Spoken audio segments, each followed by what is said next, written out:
They don't have to change their dance steps for the dance to change.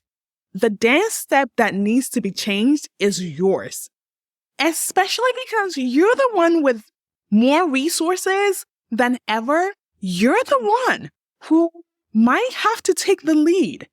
Not might, actually. You're the one who is going to have to take the lead. Hi, everyone. Welcome to Rich Queer Aunties. It's your host, Christabel. Here, we do a deep dive into what it really takes in our journey to becoming our boldly authentic selves. As women, as Black women, and especially as Black queer women. So let's get started. This week, we're going to be talking about how a lack of authenticity is keeping you stuck in every aspect of your life. Like every aspect of your life. From your romantic relationships, to your friendships, to your personal style, your home decor, and how you show up at work. It is all interconnected. If you look on social media, it would seem like these different aspects of your life have nothing to do with each other. For instance, if you go on the account teaching you how to develop your personal style, they may teach you an outfit formula that helps you put together outfits and make you look like you have a great style. Or they may teach you how to curate a gallery wall to give you that aesthetic home decor look. But the thing is, when you separate these aspects of your life, I think you're missing the point, because it is from the bed of authenticity that we can show up in our lives consistently looking like us, not like anyone else, not like that person's outfit formula or that person's home or that person's career aspirations. That is why knowing who we are is the first step. But it's not easy. It's easier said than done, because a lot of the reason why we do not know who we are started way before we even had the words for authenticity. It started in our family of origins, where due to societal conditioning, subconscious conditioning, religious conditioning, name it, we were taught from early on to suppress who we are. It is a function of white supremacy and colonialism, right? If you're an African babe, you know this. You know that before you leave home, you have been taught that you are a representation of your mom. So you're not about to have your mom looking crazy in these streets by wearing that, walking like that, talking like that. Meanwhile, these are literally just who you are. You like to dress this way. You talk this way. You have an inquisitive mind, so you ask a lot of questions. But a lot of those things are discouraged early on in our lives. So we end up parroting what we were taught, not even knowing that it's not who we are. And it's not until much later in life where we're looking around us and things feel disconnected. We don't know if we like that dress or not. We don't know how to sign off the email at work. We don't know how to show up for our friends. We're constantly questioning ourselves and doubting ourselves. And that is why an outfit formula won't save us. An outfit formula won't give us style. And I don't know why I keep harping on the outfit formula, but also I know why. I think I get really just annoyed when I see it, because I feel like, yes, in some ways it can be an entry point into figuring out how to dress our bodies. But I think my bigger issue with it is that it misses the point, which is we do not need a formula to know what we like. If we do the work to identify who we are. Run that back. We do not need an outfit formula to know what we like if we do the work to know who we are. So that's why I want to invite you to do the work to figure out who you are. The work is not easy. The work is not straightforward either. The work of unmapping from our subconscious conditioning is a hard one, especially when it's very confusing. Because a lot of the times, our family of origin were our first bullies, right? And so they did not intend in many situations to bully us, but they thought that if they did not do that work of suppressing our individuality and our authenticity, and we go out into the world, we might get killed. These are all remnants of colonialism and slavery. So they will beat us first so that we're not out in the street embarrassing them or be shot by the cops or whatever. So they take it upon themselves to be the first person to teach us the lesson of needing to suppress ourselves to be able to fit into a colonized world. So the work of unmapping from that is really difficult. I remember when I was growing up in Ghana, I have always known that I loved makeup, right? And when I was in high school, we weren't allowed to wear makeup to school because that's just the way it was. And when I would sneak eyeliner, my mom would literally beat me because it was like, I told you this is not allowed. So why are you going out into the world embarrassing me so that your teacher calls me and tells me you're wearing eyeliner? But that message was further reinforced by religion. So it took me a lot of time and a lot of patience with myself, as well as my therapist, to help me unlearn those things, to help me understand that wearing eyeliner, and for a lot of us, it's still like red lipstick, does not make me Jezebel. You would not be surprised by how many successful Black women out there who will still not wear a certain outfit or a certain color of lips or paint their nails a certain color because their mom told them that was what prostitutes did, or that's what Jezebel did in the Bible, and she lured away a man, and which led to her death. So that work is not an easy work to do, but it's worthwhile because it is in doing that work that we can show up at the store, pick up a dress, look at it and say, I love that dress. But how do we know we love that dress? Because we felt a tingle. We know what it feels like when an item sparks joy within us. And that's because we have learned ourselves enough to know what joy feels in our body. There was a time I thought about creating a style guide for people, and I eventually didn't do it for this same reason.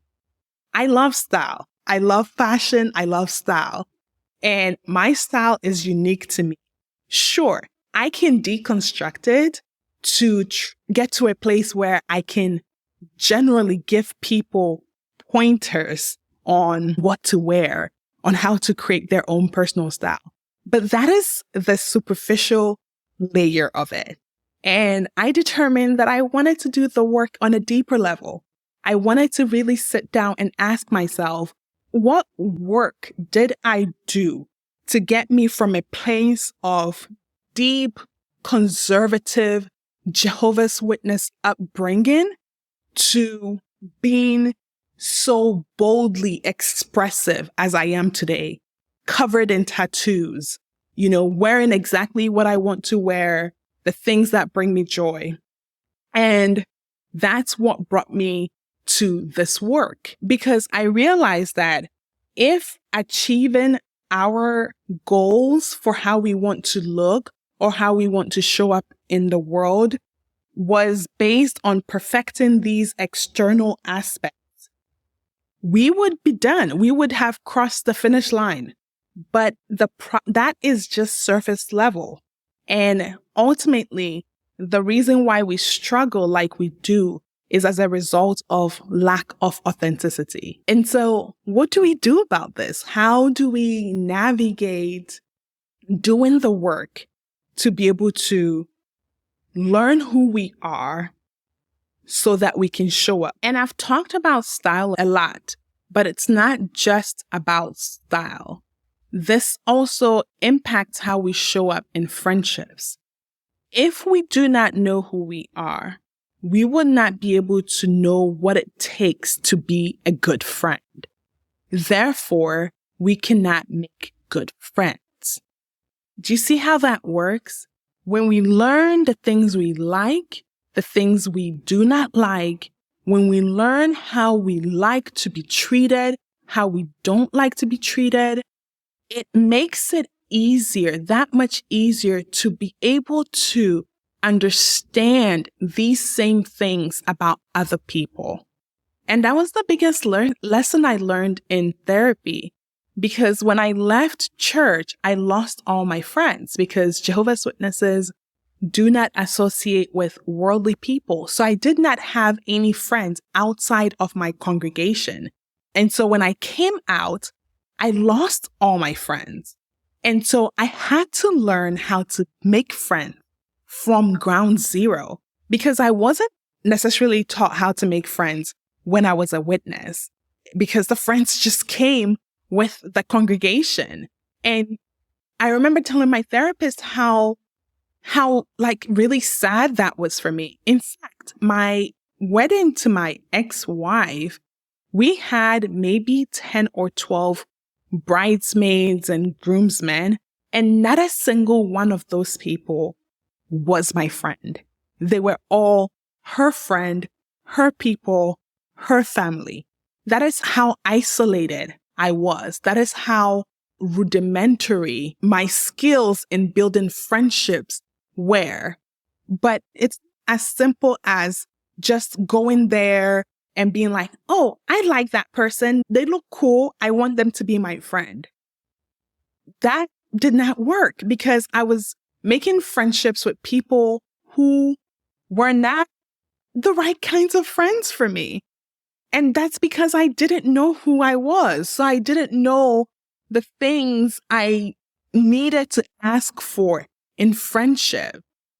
So over the last 10 years of healing and doing the work, I have and coming to know myself that much more, the friendships I have are so aligned with who I am as a person.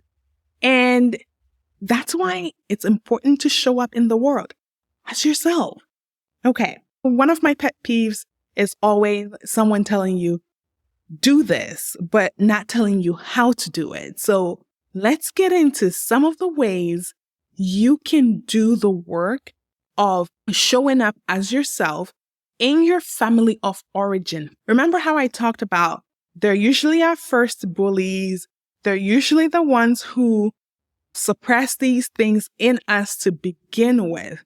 And so if we are in a place in our careers where we're successful, we're not dependent on them for our livelihood and our housing and safety, we have a measure of privilege.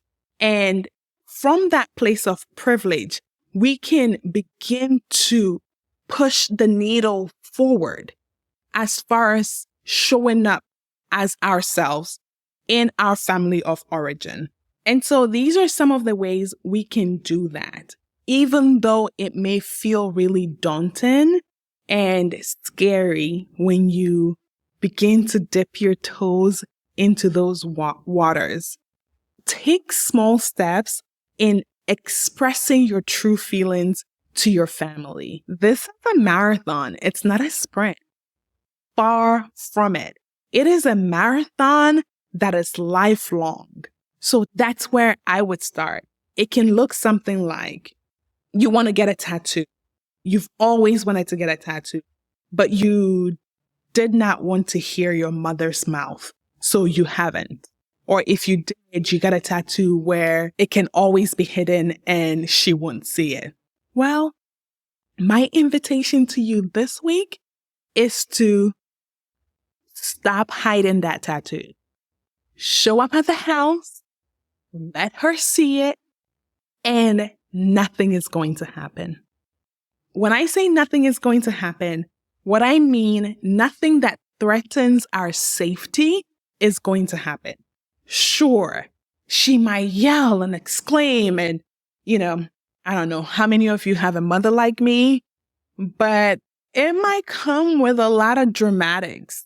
And those dramatics can be really annoying to endure. We just don't want to deal with their mouths. So we just don't push the needle. But I'm inviting you to hear their mouth.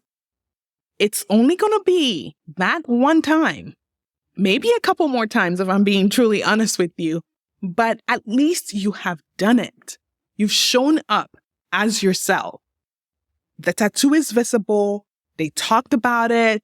They expressed their little feelings about it. And the tattoo is permanent. Now, what's going to happen? What are they going to do? Nothing. So take small steps. The second thing is set boundaries that honor your true self. Set boundaries with them. And boundaries are difficult, especially if you grew up in a collectivistic society. I think I've said this on social media somewhere.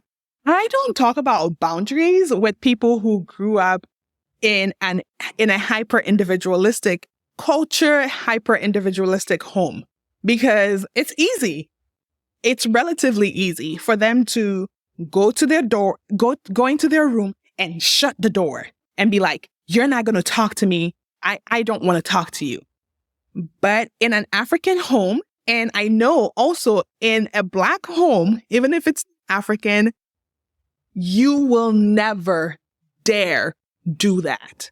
So when I'm talking about boundaries for people who grew up in a collectivistic household where you just basically did not have any human rights as a child, this ability to set boundaries and say, I do not want to talk about this with you anymore, can seem like such a monumental task.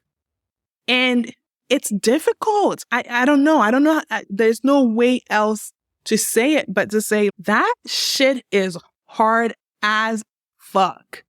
And it is necessary as fuck, especially if you're grown, paying your own bills, sometimes even paying some of their bills. It is necessary to just be like, dude, you've talked about my tattoos way too much. You will not talk about them anymore. It's a no. And if you talk about them anymore, I am going to have to block you for a while. I am going to not show up to the house for a while and follow through. That is the critical point. We like to outsource our boundaries. We like to do a thing where it's like we're telling them to stop talking about our tattoos and they need to respect our boundaries. Forgetting that boundaries is an inside job. It's an internal activity. It's up to us to then follow through on the consequences of them not respecting our boundaries. That is our job. And when we get in the habit of doing that and repeating that, the dance begins to change. They don't have to change their dance steps for the dance to change. The dance step that needs to be changed is yours, especially because you're the one with more resources than ever. You're the one with more education probably than they do. You're the one with access to social media and therapy and coaches and books and education and peers. You're the one who might have to take the lead. Not might, actually. You're the one who is going to have to take the lead in showing them what it looks like to set and maintain your boundaries. It's going to be up to you to change the dance step if you want that dance to ever change. So set boundaries and follow through on the consequences of them not being honored. The third thing I want you to do is explore your passions and interests without judgment. How do you do this? You have to get out there. You have to give into the curiosity you've always had about whatever it may be, even if it's not the thing you guys did in your household growing up. Explore these things. I'm not telling you to do like me and be covered with tattoos. That's a bit of commitment. Not gonna lie, right? And it's a permanent kind of commitment. Start small. That's always what I'm going to come back to. Start small. Give into your curiosities.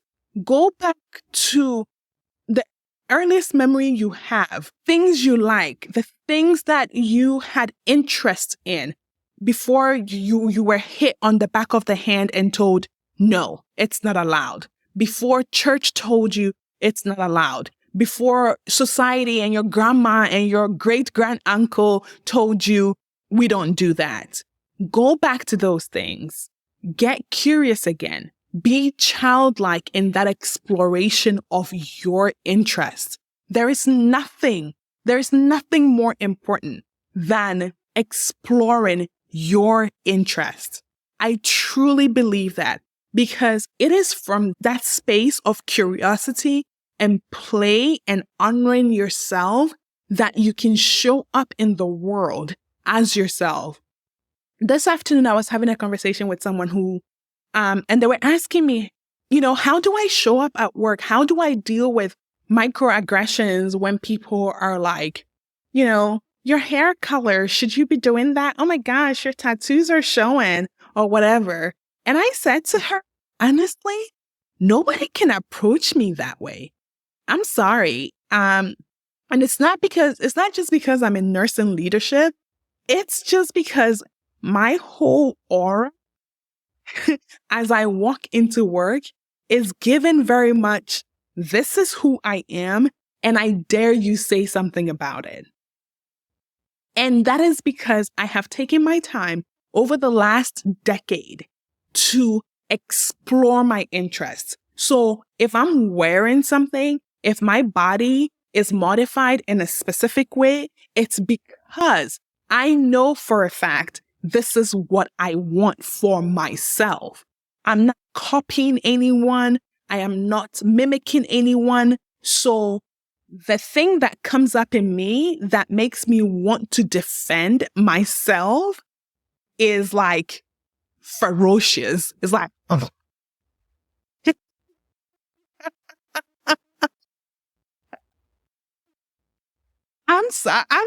I'm ferocious when it comes to defending myself and my desires and my being, because I have done too much work to reclaim that.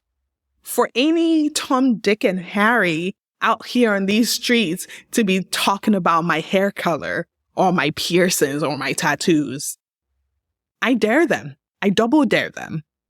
So explore your interests and passions without judgment. The without judgment part can be really hard because sometimes that judgment is going to come up. And a tip I have for that, when judgment come up within you about the things you like, is try to identify whose voice you're hearing. Try to identify who has said that to you before. What do they sound like? And it requires being really quiet. And meditation is really helpful for this. Journaling is really helpful for this. It requires a deep quietness to be able to isolate voices that are not yours. And once you get in the practice of doing that over time, you become really clear. You would be able to hear the pastor, your mother, your grandma, society at large, conditioning through ads and stuff like that. You'll begin to have the skill in isolating the voices. And writing it down really helps. Keeping a journal, a stream of consciousness journal, is really good, where you just write without judgment. We can talk about these other modalities and things later on, but the without judgment part, expect that to be a little bit difficult, and you can work through them. And lastly, I encourage you to surround yourself with people who support your authentic self. Even while you're in the journey of self-exploration and self-discovery, it's still possible to identify people who are supportive of your goals to express yourself as you know it to be in that moment. I'm not saying that these are necessarily going to be your lifelong friends, because as you discover more and more of yourself, and as you change and adapt and become, not even really change, as you return back to yourself, who you've always been before the conditioning happened, it's going to appear as though you're changing. And that means that your tastes and your friends shift.